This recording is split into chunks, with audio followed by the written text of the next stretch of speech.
Everybody, today is March 30th, 2022. The time is 5:18. This is the City of Porte Redevelopment Commission meeting, monthly meeting. It is now called to order.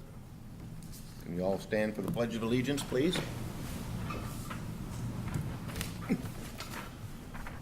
I pledge allegiance to the flag of the United States of America and to the republic for which it stands, one nation, under God, indivisible, with liberty and justice for all. Thank you. Roll call. I myself, Brian Chalik, is present. Betsy Parkinson is present. William Gassaway is present. We are missing Jenna Francisconi and J.T. McDermott. We do have a quorum. Public comment. Do we have any public comment? Anybody want to tell us how good we're doing? We do have public comment. Yay! Dakota Euler, my residence is 301 Pine Lake Avenue. I saw on the agenda it said the Truesdale Loop, a project update on that. I don't personally have any of the information of what's already kind of in the works, but I would like to represent the people of Rockwood Street, at 200 block there with Culver's and the other businesses coming in. The traffic there is getting kind of out of control. And so I just don't know how exactly that Truesdale Loop could impact that. So again, just want to speak for them to keep, I'd like to see the two-way traffic. I understand that it might need to be widened a little bit still. But other thing I had in mind was like a one-way with a bike loop. Just something that I've spoke with some of the neighbors and they kind of agreed upon. Would be nice to see. But just want to represent them. Thank you for your time. Thank you.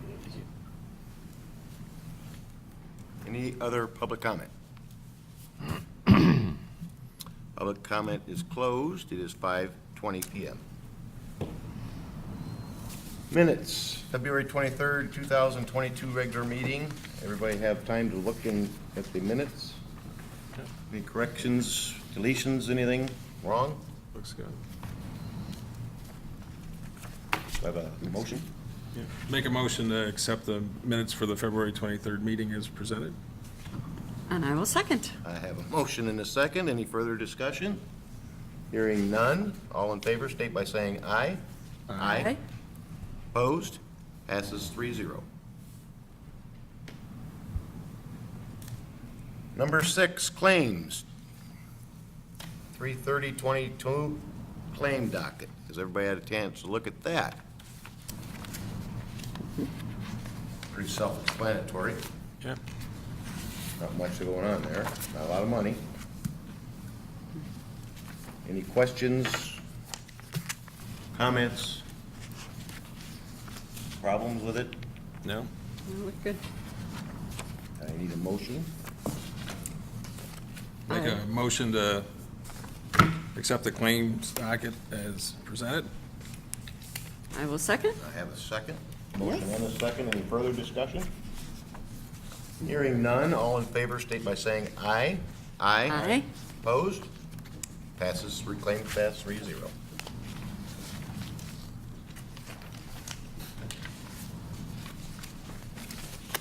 Old business. A, Monroe Streetscape Design Update. Mr. Phillips. Okay, so we're ready to now that we've gotten the contract approved, we're ready to officially kick off the project with our team, which is made up of city staff, representatives from the Business Improvement District, the Redevelopment Commission. I have invited Mr. Chalik to join us for the kickoff meeting, which we are planning on April 11th. I believe it's April 11th. I'm getting confused now because I've got parking on one. I've got parking on one day and then downtown or Monroe Streetscape on the other day. Parking's on the 12th. This is on the 13th. Okay, so Wednesday the 13th, Monroe Streetscape to kick off that project, and then basically we'll hit the ground running. We've got a pretty short time frame in which to put this design together with the intention of hopefully breaking ground on the first phase of this work yet this year. So good to hear. more to report as the as the work progresses with the consultants now that we'll be kicking that off. Very good. Comments, questions? Now we go to downtown parking study update on the 12th. So same thing on Tuesday, the 12th, rather. We'll be kicking off the downtown parking study with, again, a group of city staff and individuals from the Traffic Commission, Redevelopment Commission, Business Improvement District, et cetera, just to meet with the consultants and get the initial feedback that they need to get started on that project. And we expect that process to last about 3 to 4 months. And I'm going to be speaking to a group of downtown business owners tomorrow night as part of a forum that's been put together by LEAP as well. But we'll have opportunities for the public and residents to, give their input on parking issues in the downtown. We don't know the dates of those yet, but we'll have more information as we progress after this kickoff meeting. So again, more to come as That'll this probably be develops. well attended, I would imagine. Probably. Parking, yeah. Probably. It's been since 1992, I think, that we did the last parking study, so it's it's definitely About time to do something, yes. Yep. Any other comments? Clear Lake Loop Truesdale Avenue project update. Okay, so the update there is that we met with our consultants to basically kind of go over what we're calling the 30% complete plans, which is basically the, drawings that are in the early stages of being put together for the project, and also refining the project scope and the costs associated with the project. So just the work is progressing there. I think everybody's going to be excited about the project as we see development of additional amenities along the north side of Clear Lake and in the Fox Park area. And so and then in addition to that, we're going to be looking to realign a portion of Truesdale Avenue to the west of Holocker primarily. And so we'll have more information on that as that continues to develop, but it's that's progressing. And I think our goal is to kick off construction of that basically after the season is over in terms of activity, the majority of the activity in Fox Park with organized sports and things like that. So more to report in the coming months on that project as well. Clean that area up. Should clean that area up back there. Okay. Nothing else? Questions? Does it address our public comment at all, as far as So the I'm going to traffic have or- to talk to the city engineer about those concerns. I don't know how the exact, design that is at this stage of 30% complete is going to continue to evolve at this point, but I've heard what the gentleman had to say, and I'll convey that to the city engineer. So make sure that that's included in the considerations as we go forward. I might suggest city council meeting also. Is there plans for a bike track? You mentioned a There's a bike lane on connection, there. there's a plan for a connection from the Clear Lake Loop to the Chessie Trail. I'm not sure exactly what the gentleman was referring to as far as if he was talking about west of the Chessie, or if he was talking about east of the Chessie to connect into the park. I don't know what the details were on that, so. I think it's on Truesdale, right by Culver's, man. Rockwood's right behind it. Right behind that is where I think he's talking about the traffic. Well, but the bike path, I wasn't sure exactly what he was referring to there. So it's my understanding at this point that the pedestrian improvements in the bike path are focused on the area to the east of the Chessie Trail connecting into Fox Park at this point. That would make sense. So we make sure that work we're doing connects up to the bike trail. Right. Okay. Smoothie King update. Bert, that you? Matt or Bert? Either one of us. Maybe I'll start and you can chime in. So, Yeah, because you're next anyway. right, I'll just stay at the mic. Yeah, absolutely. Bert Cook, Executive Director of the LaPorte Economic Advancement Partnership. So I'm happy to say we've got a closing date on Smoothie King, which is April 13th. 13th, So yep. a little less than 2 weeks. Excited to get that project closed. We've had a lot of calls about it as the construction fencing went up around the site. Yeah, excited to get to the finish line on that deal. Good thing, that's a long time in coming. It is, and they're primed to, I think they're very eager to get started, and so they're. As I well noted, the fence up there, I thought, well, Absolutely, yeah. who's in there digging? Yeah, the weather is, it's gonna align with the weather, so, I think it'll be a quick build, and we'll be happy to see that get started quickly. Very good. I think we're looking for sometime in the summer for completion of that. Yeah, I would think End of that summer? End of summer would be very reasonable, yep. Sure he wants to go And as I know fast as that he we've can. issued permits for some of the initial work to be done on the foundation for that building, and so, yeah, we'll start to see more progress there. Good, good. Bert, wasn't there another issue? What were they working through? They were trying to buy a second lot or something like Yeah, that? so, the parcel that they purchased is, about double the size that they need for this particular development. And so they're, as they'll finish the Smoothie King, which will be standalone, they'll begin looking for a tenant for the second parcel, and I would assume would start construction on another building, when that timeline allows for that, so. Okay. They've got, that particular developer has been great to work with up to this point. They've got pretty extensive, they have pretty extensive connections in that world, and so I'm sure they'll find another project that will work for an additional building soon. And probably coincide with each other. Right. When we started, some of you will remember, when we started with them, they originally had intended to build a multi-tenant building. Right.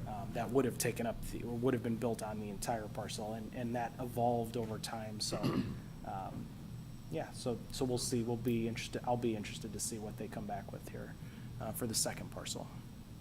Very good. Good. Okay. Let's go to new business. Infinite development request. So, staying on theme of evolving over time, wanted to bring to you, so the infinite development, just, I know most of you are familiar with that project, but I'll give a quick synopsis, just to, for those that are watching and for anyone who may not remember all of the details there. But we're talking about East Shore Parkway, the development that is occurring across from the Healthcare Foundation. So right now, there are two professional office buildings that are built. I think they look great. We started the process about 3 years ago with the developer, which is Jerry Fedorchik and Jim Magnuson. And at that time, they had intended to build 4 professional office buildings, 12 townhomes along Fish Trap Lake on property that was, I say recently, within the last few years, annexed by the city. And then 35 to 40 paired ranches or duplexes. As their project developed or evolved, it became clear that they weren't going to be able to build on a large portion of the property that was originally included due to some environmental concerns. And so they removed the paired ranches or the duplexes from the project. And as such, we adjusted the incentive that is being offered to them to construct this development. So what they are intending to build, and it's still a great project, 12 new townhomes along Fish Trap Lake. They have foundations, actually, a couple of the buildings are already almost complete. But 12 townhomes along Fish Trap Lake, 4 new professional office buildings, so that stays the same, and each one of those have 3 or 4 units in them. And then 14 new townhomes that are gonna be built along East Shore Parkway within or near, adjacent to the professional office buildings. So effectively, what they've done is adjusted their design to incorporate some townhomes in the property that did not have any environmental impacts or issues. All in all, that's about a $16 million development that they're moving forward with. And as a result of the changes, we're adjusting the incentive accordingly as well. And so what I'd ask from the Redevelopment Commission tonight, a big part of this project and what the city has really liked from the start was the fact that we are going to extend a wastewater line from that East Shore Parkway area, but down McClung Road. That would serve this development, both sides, Fish Trap Lake and the other side, but would also be accessible to others along McClung Road. And for a number of years, we've had companies located in that area and residences that would like to tap into that infrastructure. So it's a public piece of infrastructure that we're ultimately going to be running. The cost of running that is $106,330.68. So we're asking the Redevelopment Commission to agree to fund that piece of infrastructure. That will serve as the main piece of the incentive for the infinite development that I referenced earlier. And we'll ultimately get this project served by wastewater, and then we'll serve those other customers on down the line. So $106,330.68. I'd like it to be a not to exceed that number. We're gonna do everything in our power to engineer and construct that infrastructure at a reduced cost. But that's the, kind of the highball number of what it'll cost to run this, this individual piece of infrastructure. You know, as far as the incentive goes, obviously has great value to the developer. When we look at the amount of investment that the Redevelopment Commission would be making against the amount of investment that the private developer is making, it's still, I think, a very reasonable ask on their behalf. And so we're very supportive of that, and would ask that the Redevelopment Commission agree to fund that. Through Craig and Courtney Parthune, our clerk treasurer, we've, you know, obviously looked at the numbers and made sure that you could afford to do this if you so choose. Happy to answer any questions you might have or things that I didn't cover that maybe I can elaborate on. How far down McClung Road does it go? It's Just- not very far. Just to their development? Yeah, it goes a little bit beyond that, but ultimately then, the way Jerry Jackson and his team have designed this, it will then be able to serve a much larger area, kind of pushing towards 39, and in that direction. Okay. So I know, I mean, I don't want to speak for Jerry, but I know he is, you know, very supportive of the opportunity to extend his infrastructure in that direction, because we have had a number of users who've asked about tapping in that way. Okay. I would just like to say I think we need to support this, and 100%.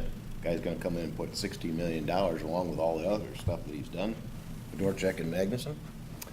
That's not much to, as you said, as you're weighing, looking at the two, it's a great development. It's gonna help the city grow, and that's what we're here to do, is Yeah, I enable. appreciate that, Brian. It's a good point. It's a little bit of a unique scenario. I would, you know, I'm sure someone might say, well, you know, how does this work? Because you already have buildings that are built. You know, I'll stress again that we've had agreements in place with this developer before they started construction, right? That they decided to make this investment, you know, based on the incentive we offer pre-construction. But the project has obviously changed. The silver lining to that is you get to see the end product, right? We can drive out there and we can look at what they've built, and it is terrific. I mean, Yeah. the Very professional nice. office buildings, I think, are top-notch. They're, They do good work. yeah, it's a They great really look, do. right next to the Healthcare Foundation there. And then the townhomes that are being built on Fish Trap Lake, I think, are amazing as well. So this is some great product that we, you know, I come before the city council often to talk about kind of our desperate need for residential within the city of LaPorte, and this just, you know, continues to push that narrative and bring new product to the market that ultimately people will purchase, people will live in these places and be part of our community. Plus, it helps the other people that live over there. Absolutely. But there So will be that's no a- doubt property values will increase, for sure. Yeah, definitely it will increase. Yeah. Any other questions? How many residents again? Did you say residents? Yeah, residents. So we've got, it's a total of 12 townhomes, those are on Fish Trap Lake, and then 14 that will be on the East Shore Parkway, so 26 new units. Yeah, that's nice. You know, the price points, I have some dated information, but we're talking about market rate homes. I mean, they're definitely high-end, the ones on Fish Trap Lake especially. I think they're gonna have some really great views and will be a really nice end product. We all good? Yeah. So I'll need a motion not to exceed, as he said, not to exceed $106,330 and $331. Yeah.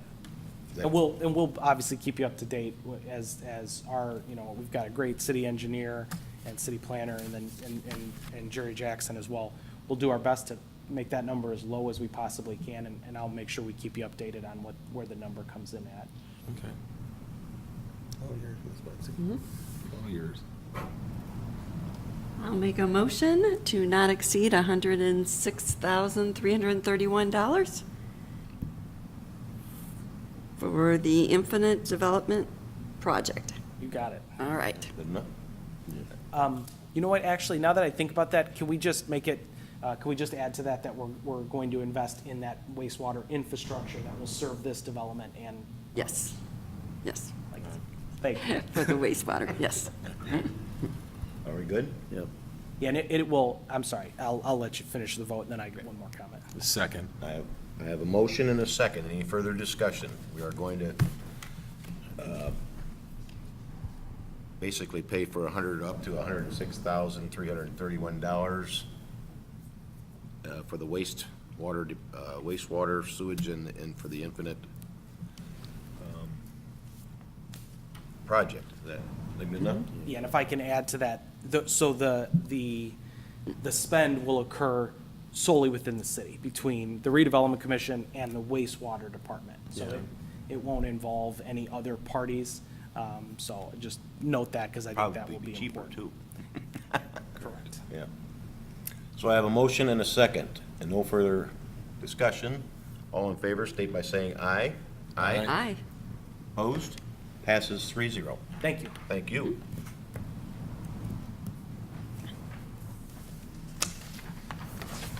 Okay, other business. Do we have any other business? Bert, you're good? Very good, thank you. You're good? I'm all good.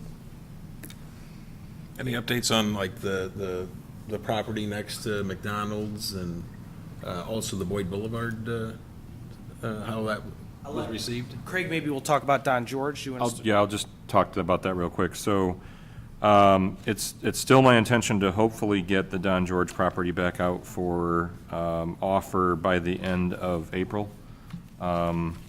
So I think we're still on track for that.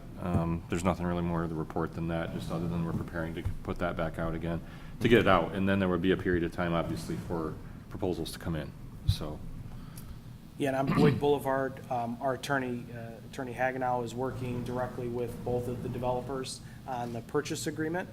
And we're probably, hope by your next meeting to be able to have something for us to approve. Yeah, I would, well, yeah, at least I would have a more meaningful update. What I can tell you is they have the draft agreements in their hands, both developers, so we're waiting on their comments, and depending on what the extent of those comments may or may not be, we may have something to approve, and we may have something to just update you on. Okay. That's, it's in their hands at this point. They've both been very communicative Yeah. as well, so it's good dialogue going back and forth, so I think we're very positive at this point. Yeah. No problems. You don't think there's any hiccups, do you? No. No? Okay. Just the attorney's got to get all that stuff hashed out. Well, that's why he gets the big bucks. Absolutely. Okay, if we don't have any other business, Eamon? Make a motion to adjourn. I will second. I have a motion and a second. There is no discussion about it, so we are adjourned. Thank you, all.